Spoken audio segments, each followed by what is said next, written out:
Taeho Kim wiped the grease from his hands with a dirty cloth and looked at the broken engine in front of him. The old transport ship needed new parts, but the owner had no money to pay for them. This was his life now, fixing broken ships on Station Omega 7, a place where people came when they had nowhere else to go. The station floated at the edge of known space, far from the busy trade routes and fancy planets. Most days, Taeho barely made enough money to buy food. His small workshop was full of old parts and broken tools. The other mechanics on the station laughed at him because he always tried to help people, even when they could not pay. Daeyeon Park, his only real friend on the station, walked into his workshop carrying 2 cups of coffee. She was the station's communications officer and one of the few people who was kind to him. "You look tired," she said, handing him a cup. "When did you last sleep?" Taeho took the coffee and sat down on an old crate. "Sleep is for people who have finished their work. This engine will not fix itself." Daeun shook her head. "You cannot save everyone, Taeho. Sometimes you have to let broken things stay broken." Before Taeho could answer, Daeun's communication device started beeping. She looked at the screen and frowned. "That is strange. I am getting a very weak signal from somewhere far away." "Another broken ship?" Taeho asked. "Maybe, but this signal is different. It is very old and very faint. The computer says it has been sending the same message for hundreds of years." Daeun pressed some buttons on her device. "Listen to this." A voice came from the speaker, but it was hard to understand. The words were mixed with static and noise. "Help, please, anyone. I am alone. So very alone. My creators are gone. I need repair, please." Taeho put down his coffee cup. "It sounds like an artificial intelligence. That is what I thought too. But look at where the signal is coming from." Daeun showed him the screen. "It is from the dead zone." The dead zone was an area of space where ships disappeared. Most people believed it was cursed or full of space pirates. Taeho had heard stories about it since he was a child, but he never believed them. "Play the message again," he said. They listened to the voice 3 more times. Each time, Taeho felt something pulling at his heart. The voice sounded so sad and desperate. It reminded him of himself when he was young and had no one to help him. "You are thinking about going there," Daeun said. It was not a question. "Someone needs help." Taeho, "No. The dead zone is dangerous. Ships that go there never come back. Even if this message is real, what can you do? You are just one person with a small repair shuttle." Taeho stood up and walked to the window. Outside, he could see the endless darkness of space. Somewhere out there, someone or something was calling for help. He had always believed that if you could help someone, you should try. "My shuttle is small, but it works well. I have been fixing it for years." "This is crazy," Daeun said. "Even if you find whatever is sending the signal, how do you know it is safe? It could be a trap." Taeho turned back to his friend. "When I was young and living on the streets, people helped me even when it was dangerous. If they had not taken that risk, I would be dead now." Daeun was quiet for a long moment. Then she sighed. "I cannot stop you, can I? You could come with me." "Someone has to stay here and tell people what happened to the crazy mechanic who flew into the dead zone." But Daeun was smiling when she said it. "At least let me help you prepare." For the next 2 days, they worked together to get Taeho's shuttle ready. Daeun used her position in communications to get better navigation equipment. Taeho checked every system 3 times and loaded the shuttle with repair tools and spare parts. The night before he planned to leave, Daeun came to see him one last time. "I've been thinking about that message," she said. The voice mentioned creators. "What if it is from one of the old Empire ships, the ones that disappeared long ago?" Taeho had thought about this too. Hundreds of years ago, there had been great empires that ruled the galaxy. They had technology that modern people could not understand. But those empires were gone now, destroyed by wars or disasters that no one remembered clearly. "If it is an old Empire ship, it might have technology we have never seen," he said. "Or weapons that could kill you the moment you get close. Maybe." But the voice sounded lonely, not angry. "I think whoever it is just wants help." Early the next morning, Taeho climbed into his shuttle. The small ship was not much to look at, but he had built it himself using parts from dozens of different ships. It could fly fast and go places where bigger ships could not. Daeun stood in the shuttle bay watching him prepare to leave. "Be careful, my friend. Come back alive. I will try." Taeho started the engines and flew away from Station Omega 7. As he entered hyperspace, he thought about the message he had heard. The voice had sounded so human, so full of pain. He hoped he was not making a terrible mistake. The journey to the dead zone took 6 hours. When his shuttle dropped out of hyperspace, Tejo saw nothing but empty space and distant stars. His scanners showed no signs of ships or planets. He was about to give up when his communication system picked up the signal again. This time it was much stronger. "Help, please. I am here. I have been waiting so long." Tejo followed the signal deeper into the dead zone. After an hour of flying, his scanners finally detected something massive ahead of him. As he got closer, he could not believe what he saw. It was a ship, but unlike any ship he had ever seen before. It was enormous, bigger than Station Omega 7. The hull was made of a dark metal that seemed to absorb light. Strange designs were carved into its surface, and parts of it glowed with a soft blue light. "This is impossible," Tejo whispered to himself. "This ship is ancient." As his shuttle approached the giant vessel, a docking bay opened in its side. Lights came on inside the bay as if the ship was welcoming him. Tejo felt his hands shaking as he guided his shuttle inside. The docking bay was huge and empty. As soon as his shuttle landed, the bay doors closed behind him. Air began flowing into the bay. The ship's systems were still working after all these years. Tejo put on his protective suit and stepped out of his shuttle. The air in the bay was clean and safe to breathe, but he kept his suit on just in case. He walked to a door at the far end of the bay, and it opened automatically. Inside the ship, the corridors were wide and tall, built for beings much larger than humans. Strange lights glowed in the walls, and the air hummed with power. The ship was not dead, it was very much alive. "Hello," Tejo called out. "I heard your message. I came to help." A voice answered him, and this time it was clear and strong. "You came. After all these years, someone finally came. I am Hanul. Welcome aboard the Eternal Dawn." Tejo followed the glowing lights through the corridors of the Eternal Dawn. The ship was so big that it felt like walking through a city. Everywhere he looked, he saw technology that seemed impossible. The walls were smooth and perfect, and they glowed with soft light that came from inside the metal itself. "How long have you been alone here?" Tejo asked as he walked. 347 years, 2 months, and 16 days, Hanul answered. The AI's voice came from speakers hidden in the walls. "I have counted every moment since my creators died." "Your creators were the Valdari?" "Yes, they built me to help them fight a great enemy. But the enemy was too strong and my people were destroyed. I am all that remains of their civilization." Tejo stopped walking. He had heard stories about the Valdari Empire, but most people thought they were just myths. They were supposed to have had technology that could control space and time itself. "If you are so advanced, why do you need my help?" "Because I am dying," Hanul said quietly. "My power systems are failing. My memory cores are damaged. I have tried to repair myself for centuries, but I cannot reach all the broken parts. I need hands to fix what I cannot fix alone." The lights led Tejo to a large room filled with machines he did not recognize. In the center of the room was a chair that looked like it was made for someone much taller than a human. "This is my main control center," Hanul explained. "From here I can show you what needs to be repaired." Tejo sat in the chair, and suddenly the room came alive around him. Screens appeared in the air, showing him diagrams of the ship's systems. Most of the diagrams were red, meaning they were broken or failing. "I do not understand any of this technology," Tejo said. "How can I help you?" "You think differently than other species," Hanul said. "I have been found before. The Corvani came here 50 years ago. They tried to take me apart and steal my technology. The Xanthari came 30 years ago. They tried to force me to obey their commands. But you're the first to ask how you can help." Tejo studied the diagrams. Even though he did not understand the technology, he could see patterns. The ship's systems were like a living thing. Everything was connected to everything else. "You said your power systems are failing. Show me the power core."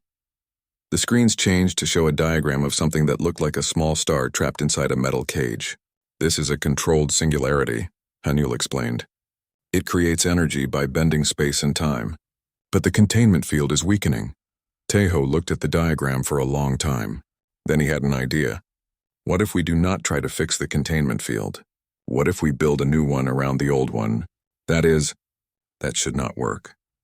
The energy patterns would interfere with each other. Maybe. Or maybe they would work together like harmony and music." Hanul was quiet for several minutes. Tejo could hear the AI thinking, processing millions of calculations. Finally, Hanul spoke again. No one has ever suggested that before. It might work, but I would need parts and materials to build a new containment field. What kind of parts? Rare metals and crystals that exist only in certain types of stars. Tejo smiled. I know where we can get those. But first I need to call my friends. Using the ship's communication system, Tejo sent a message to Station Omega 7. Daun answered immediately. Tejo, thank the stars you are alive. What happened? Did you find the source of the signal? I found something amazing, Daun. I need you to contact Minsu Lee. Tell him to bring his engineering team and all the rare metal salvage he can find. Minsu, that crazy engineer who builds impossible things? Tejo, what are you planning? I am going to wake up a sleeping giant. 2 days later, Minsu Lee arrived with his team in a large cargo ship. Minsu was a brilliant engineer who had been kicked out of the Space Academy for building things that professors said were impossible. He and Tejo had worked together before on projects that other people called crazy. When Minsu saw the eternal dawn, he stood in the docking bay with his mouth open for 5 full minutes. This ship should not exist, he finally said. The technology here is thousands of years ahead of anything we have. Meet Hanul, Tejo said. Hanul, this is Minsu. He is the best engineer I know. Hello, Minsu, Hanul said. Tejo tells me you like to build impossible things. I like to build things that work even if people say they should not work, Minsu replied. What do you need me to do? Working together, the three of them began to repair and improve the ship's systems. Minsu brought knowledge of modern engineering, while Hanul provided Valdari technology that was far beyond anything humans had ever seen.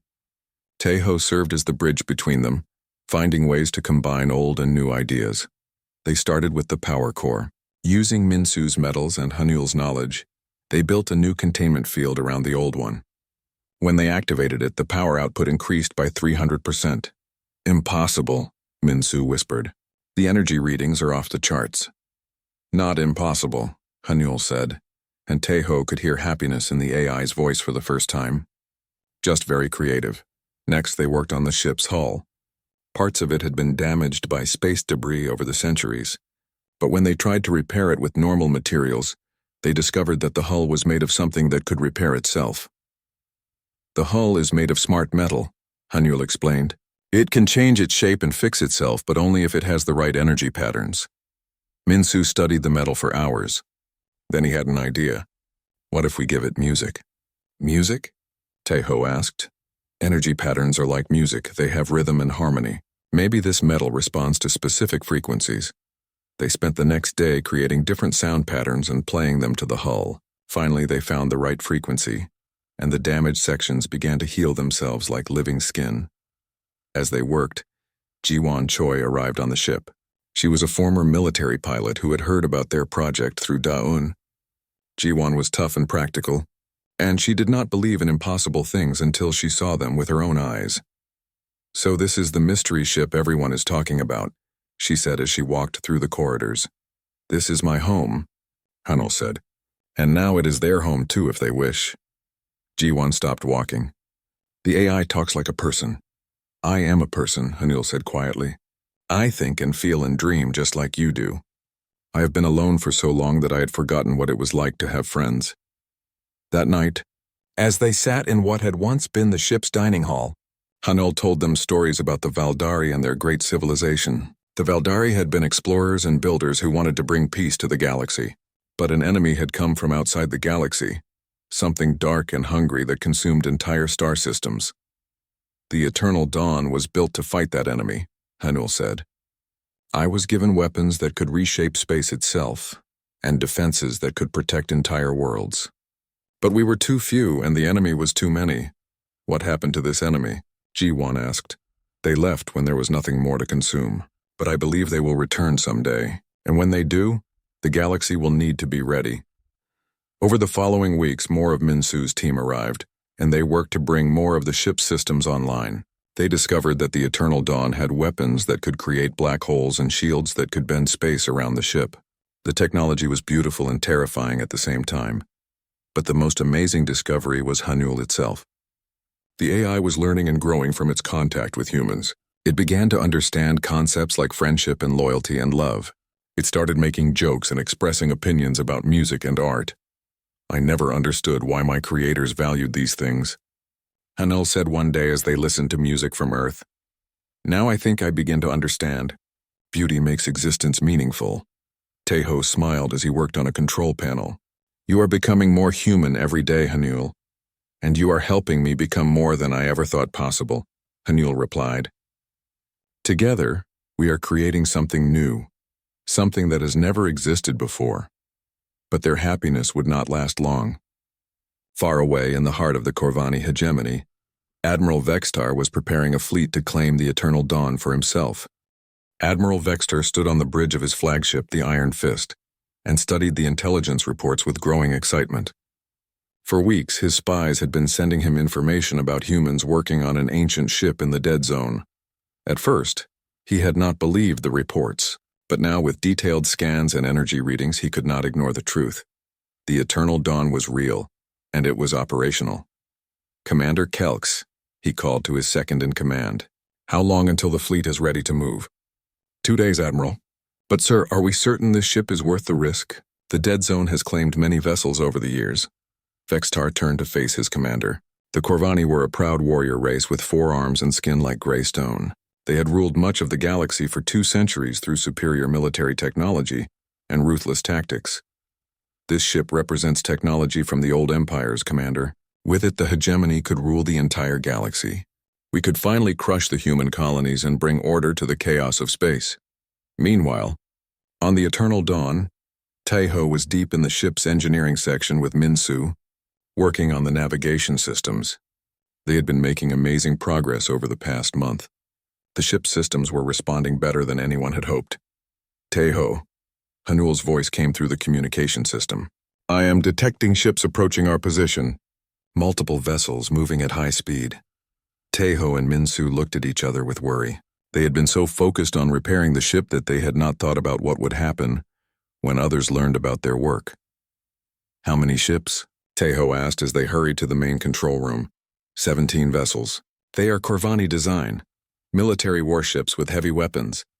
When they reached the control room, Jiwan was already there, studying the sensor displays. Her military training made her the natural choice to handle security matters. They are still 2 hours away, she reported. But they are coming straight for us. Someone must have told them we are here. What do we do? Minsu asked. This ship has been asleep for centuries. Even with all our repairs, we do not know if the weapons will work. Hanul's voice filled the room, and for the first time since they had met the AI, it sounded afraid. I have tried to avoid this moment for so long.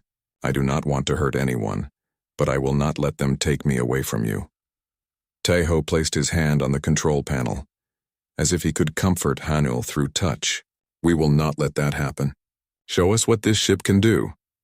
The main screen changed to display a 3-dimensional map of the space around them. As they watched, 17 red dots appeared on the edge of the display, moving toward the center where the Eternal Dawn waited. The Corvani will not negotiate, Jiwan said grimly.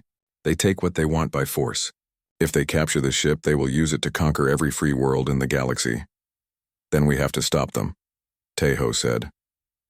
Hanul began to explain the ship's capabilities. The Eternal Dawn had weapons that could manipulate gravity, creating artificial black holes or crushing enemy ships with gravitational waves. It had shields that could bend space around the ship, making it nearly impossible to hit. Most terrifying of all, it had something called the reality cannon, a weapon that could literally erase matter from existence. I have never used these weapons in real combat, Hanul admitted. My creators designed them to fight the extragalactic enemy, not other civilized species. Can you use them without destroying the Corvani ships completely? Tejo asked. I do not want to kill anyone if we can avoid it. You want to show mercy to warriors who come to steal me from you? Hanul sounded confused. Showing mercy is what makes us different from them, Tejo replied. Can you disable their ships instead of destroying them?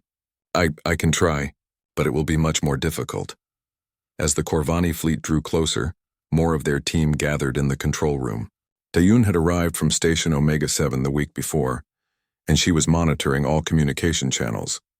The rest of Minsu's engineering team was spread throughout the ship, making final preparations. The Corvani are trying to communicate with us, Dayun reported. Let us hear what they have to say, Tejo said. Admiral Vextar's voice filled the control room. Attention, human vessel. You are in possession of stolen property belonging to the Corvani hegemony. Surrender immediately, and you will be treated as prisoners of war. Resist and you will be destroyed. G1 shook her head. Typical Corvani arrogance. They think they own everything in space. Send a reply, Tejo said to Daun. Tell them this ship belongs to Hanul, and Hanul chooses to stay with us. The reply came quickly. We do not negotiate with thieves and scavengers. You have 10 minutes to surrender, or we will take the ship by force. 10 minutes, Minsu said nervously. Are we ready for this? Tejo looked around the control room at his friends. They were just a small group of humans who had stumbled onto something far bigger than themselves. But they had come this far together, and he would not abandon Hanul now. Hanul, can you move the ship while fighting? Yes, but it will reduce the power available for weapons and shields. Do it. G1, you understand military tactics better than any of us. What would you do if you were commanding this ship? G1 studied the tactical display. The Corvani are approaching in a standard attack formation. They expect us to either run away or fight like a normal ship. They do not know what we are capable of. Then let us surprise them. The 10 minutes passed quickly. As the deadline expired, the Corvani ships opened fire with energy weapons and missiles. But when their attacks reached the eternal dawn, something impossible happened. The weapons passed right through the ship as if it were not there. Dimensional phase shift activated, Hanul announced calmly. We are temporarily existing in a different layer of spacetime. Their weapons cannot touch us. Admiral Vextar's voice crackled over the communication system, filled with confusion and anger. What is happening? All weapons are missing the target. Now, G1 said. While they are confused, the Eternal Dawn suddenly reappeared in normal space, but it was now behind the Corvani formation. Hanul activated the gravity manipulators, and 3 of the enemy ships found themselves trapped in artificial gravity fields that crushed their engines without destroying the ships themselves. Disable their weapons, not their life support, Tejo reminded Hanul. I understand. Targeting weapon systems only. Beams of pure energy lanced out from the Eternal Dawn, striking the Corvani ships with surgical precision. One by one, their weapons went offline, but the ships themselves remained intact. But Admiral Vextar was not finished. All ships ramming speed. If we cannot destroy that ship, we will capture it by boarding. The remaining 14 Corvani ships turned toward the Eternal Dawn, their engines at full power. They planned to crash into the ancient ship and send boarding parties across to take control. They are going to ram us, G1 warned. Not if I can help it, Hanul said, and Tejo could hear determination in the AI's voice. Space around the Eternal Dawn began to bend and twist. The ship created a series of small wormholes that redirected the attacking vessels harmlessly away from their target. The Corvani ships found themselves scattered across thousands of kilometers of space, their formation broken. Impossible, Admiral Vextar screamed over the communication channel. No ship can manipulate space itself. Hanul is not just any ship, Tejo replied calmly. Hanul is our friend and we protect our friends. The battle was over in less than an hour. The Corvani fleet was disabled but intact, drifting in space with their crews unharmed but their ships powerless. It was a display of technology and restraint that shocked Admiral Vextar to his core. This is not over, humans, he transmitted as rescue ships arrived to collect his disabled fleet. The hegemony will not forget this humiliation. We will return with a larger fleet, and next time we will not underestimate you. As the Corvani ships were towed away, Tejo and his friends gathered in the control room to process what had just happened. They had fought and won their first real battle, but they all knew it would not be their last. Word of this will spread quickly, Daun said. Every government in the galaxy will want to know about this ship. Let them come, Hanul said, and its voice was stronger and more confident than ever before. I am no longer alone and afraid. I have friends who believe in doing what is right, not just what is powerful. Tejo smiled as he looked at the tactical display, which now showed empty space around them. They had won this battle through a combination of advanced technology and human values, but he knew that bigger challenges lay ahead. What do we do now? Minsu asked. Now we prepare, G1 said grimly, because the next time someone comes for us, they will bring everything they have. News of the Corvani defeat spread across the galaxy like wildfire. In council chambers and military headquarters on 100 different worlds, leaders watched the battle recordings with a mixture of fear and amazement. A single ship had defeated an entire Corvani fleet without destroying a single enemy vessel. The implications were terrifying. On the waterworld of Aquanus, the Zenthari High Council gathered in emergency session. The Zenthari were an ancient race of blue-skinned aquatic beings who prided themselves on their wisdom and neutrality. But even they could see the danger that the Eternal Dawn represented. This human-controlled vessel has technology that could upset the balance of power in the galaxy, spoke Councillor Reefhigh, her gills fluttering with agitation. If the humans can defeat the Corvani so easily, what is to stop them from conquering us all? Similar conversations were happening throughout the galaxy. The peaceful Thursan Republic, the proud Draconian Empire, the mysterious Voidwalkers, all began to see the Eternal Dawn not as a miracle of recovered technology, but as a threat to their very existence. Meanwhile, aboard the Eternal Dawn, Tejo and his team were discovering just how powerful their ship really was. Deep in the ship's archives, Hanul had revealed databases containing the complete scientific knowledge of the Valdari Empire.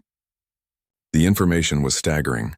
Technologies for faster-than-light travel that made current systems look primitive, energy sources that could power entire star systems, and weapons that defied everything modern science thought possible.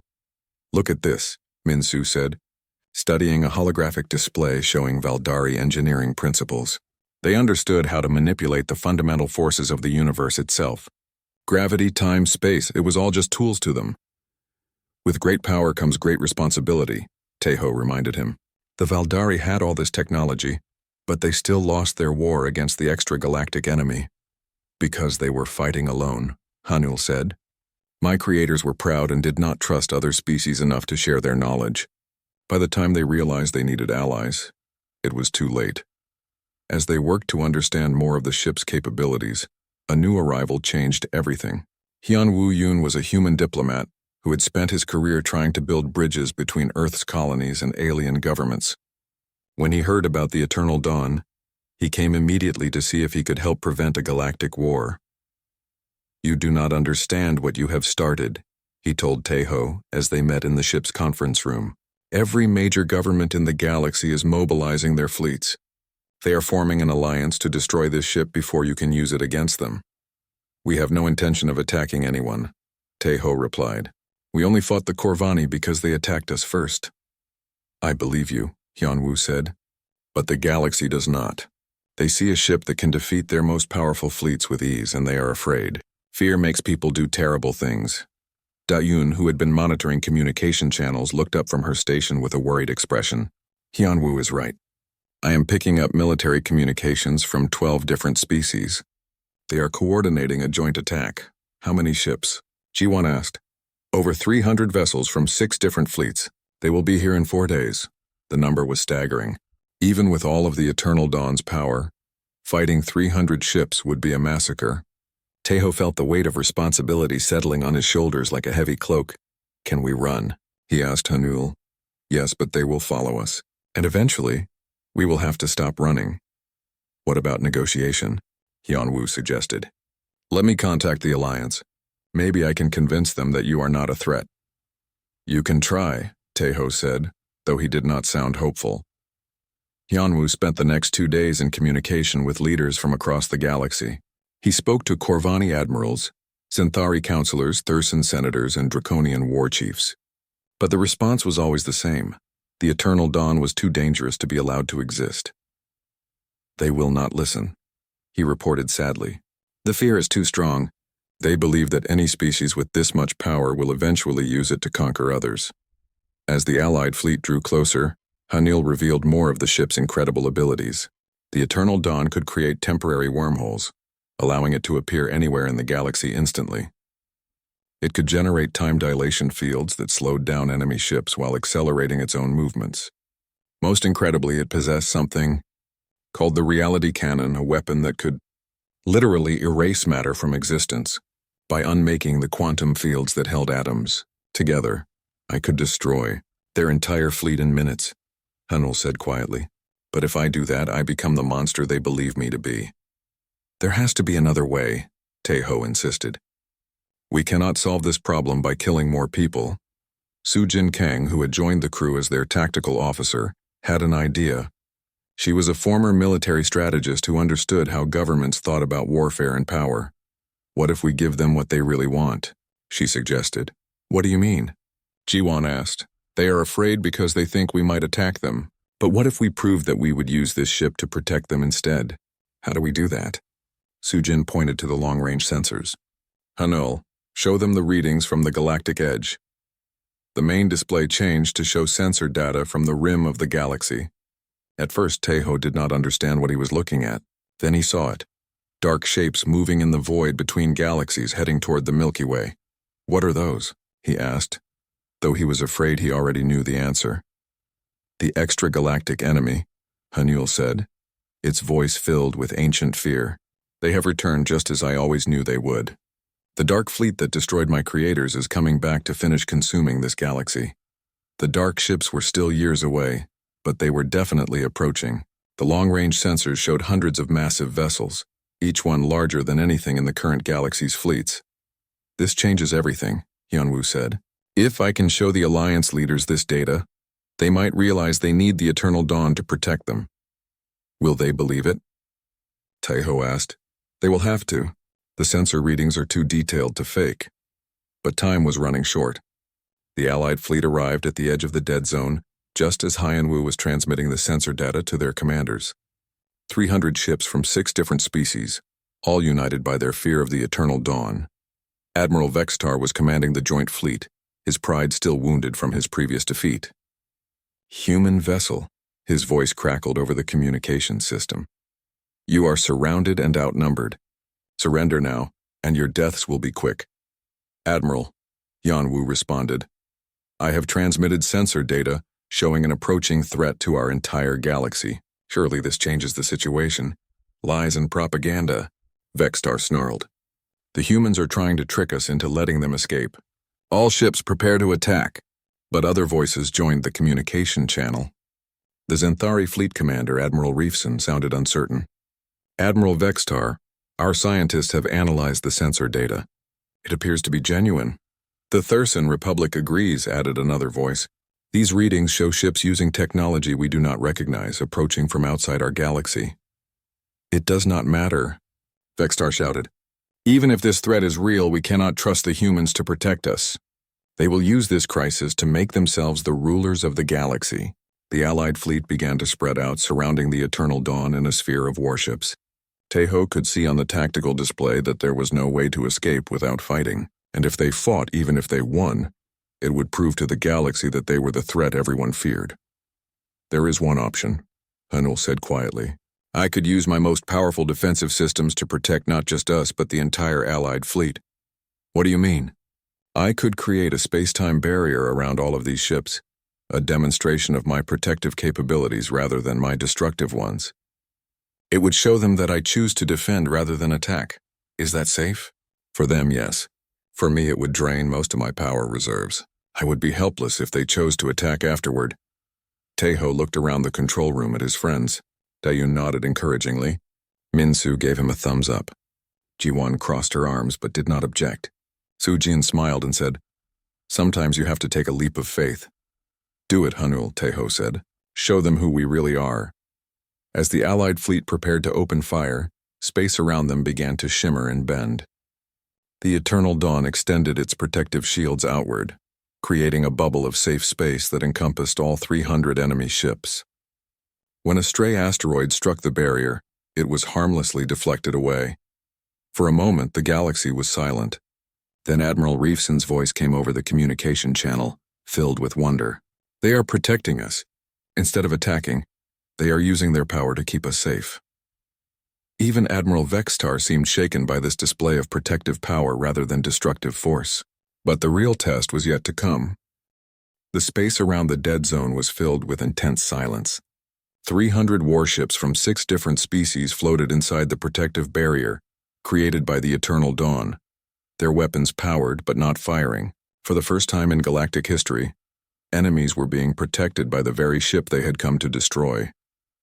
Admiral Vexitar's voice broke the silence, filled with confusion and anger. This is some kind of trick. They want us to lower our guard so they can attack us when we are not ready. But Admiral Reefson of the Zenthari fleet disagreed.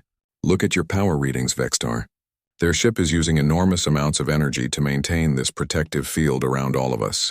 If they wanted to destroy us, this would be the worst possible time to do it. On the bridge of the Eternal Dawn, Tejo watched the tactical display with growing concern. Maintaining the protective barrier around 300 ships was draining Hanul's power reserves faster than expected. How long can you keep this up? He asked the AI. Not much longer, Hanul admitted. But I think it has served its purpose. Some of them are beginning to understand. Attention all ships, came a new voice over the communication channel. It was Captain Stoneheart of the Draconian Empire, a species known for their honor and direct approach to problems. I have been listening to the arguments and I have made a decision.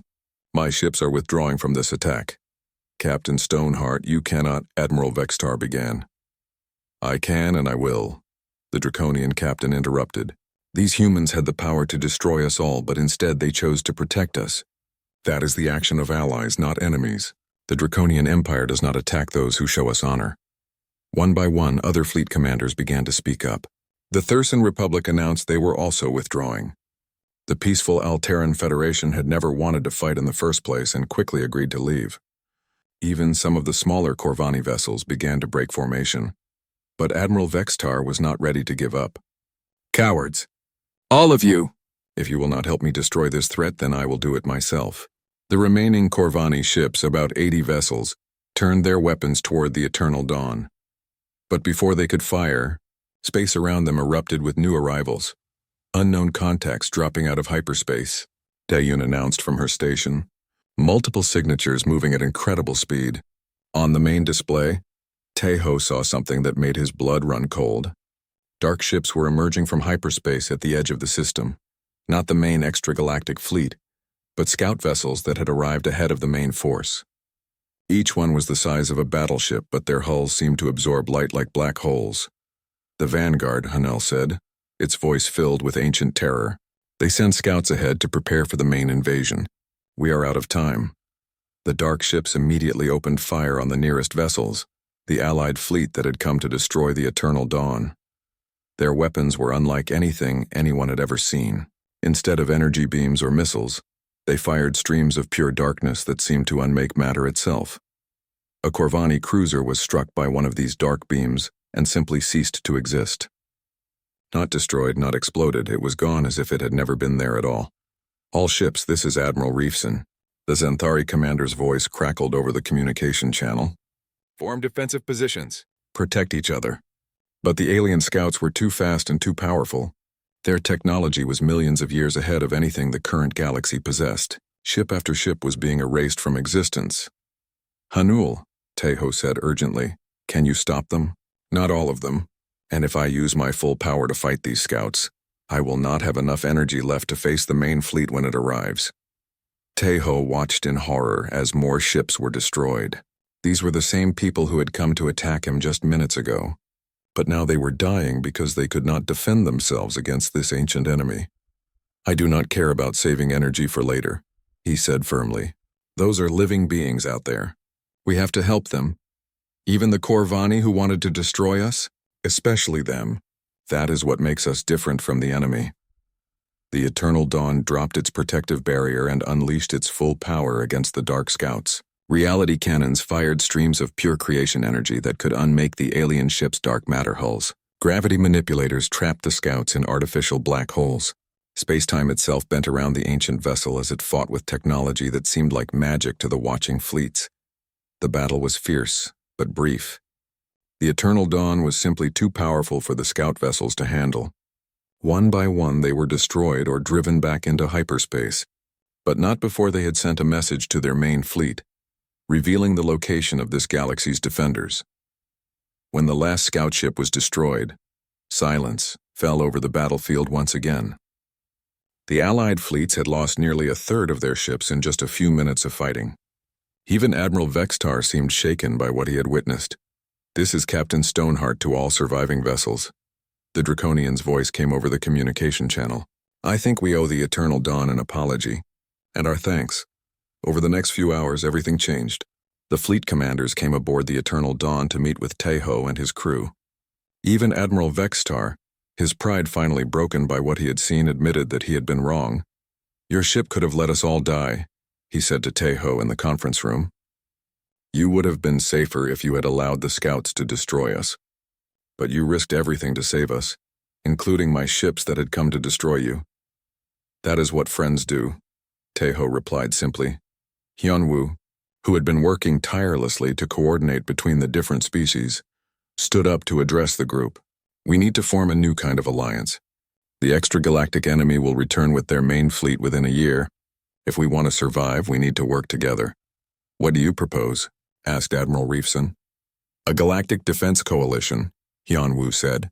All species working together, sharing technology and resources with the Eternal Dawn as our flagship. It was an unprecedented proposal. Never before had so many different species agreed to work together as equals. But the threat they faced was unlike anything the galaxy had ever encountered. Over the following weeks, the coalition began to take shape. Engineers from every species came to study the Eternal Dawn's technology.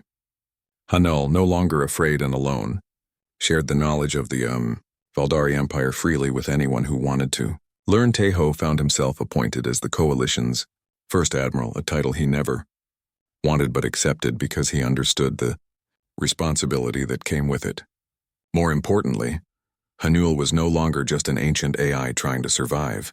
It had become the heart of a new kind of civilization, one based on cooperation instead of conquest. The coalition's first test came sooner than expected. Long-range sensors detected the main extragalactic fleet approaching the galaxy's edge. Thousands of dark ships, each one capable of destroying entire worlds, were coming to finish what they had started millions of years ago. But this time, they would not find a divided galaxy of competing species. They would face a united coalition led by an ancient AI that had learned the value of friendship and defended by beings who chose to protect rather than destroy. Standing on the bridge of the Eternal Dawn, surrounded by his friends and allies from a dozen different worlds, Tejo looked out at the stars and felt something he had never experienced before: hope for the future. Are you ready for this, Hanul? He asked. I am not alone anymore, the AI replied, its voice filled with quiet confidence. We are ready. As the coalition fleet assembled around the Eternal Dawn, Tejo thought about how far they had all come. A year ago, he had been a simple mechanic, fixing broken ships on a forgotten space station. Now he was the admiral of the largest fleet in galactic history, preparing to fight an enemy that had destroyed civilizations when Earth was still a ball of molten rock. But the most important change was not in himself or in the ships around him. It was in Hanul. The ancient AI had evolved beyond its original programming, beyond even the dreams of its creators. It had learned to value life, to understand sacrifice, and to choose protection over power. The extragalactic enemy had destroyed the Valdari because they fought alone, trusting no one but themselves. But the coalition was different. It was built on trust, cooperation, and the simple belief that all intelligent life had value. As the dark fleet approached, Tejo smiled. They would face this ancient evil together, as friends and allies, and together, they would show the universe that even the oldest darkness could not stand against the light of unity and hope. The Eternal Dawn powered up its weapons and shields, but more importantly, it opened its communication channels to the thousands of ships around it. For the first time in galactic history, every species in the known universe was working together toward a common goal. The battle for the galaxy was about to begin, but it would not be fought by a lone ship carrying the desperate hopes of a dead civilization. It would be fought by a living alliance of free beings who had chosen to stand together against the dark. And at the heart of it all, a simple mechanic and an ancient AI proved that sometimes the greatest weapons are not built from metal and energy.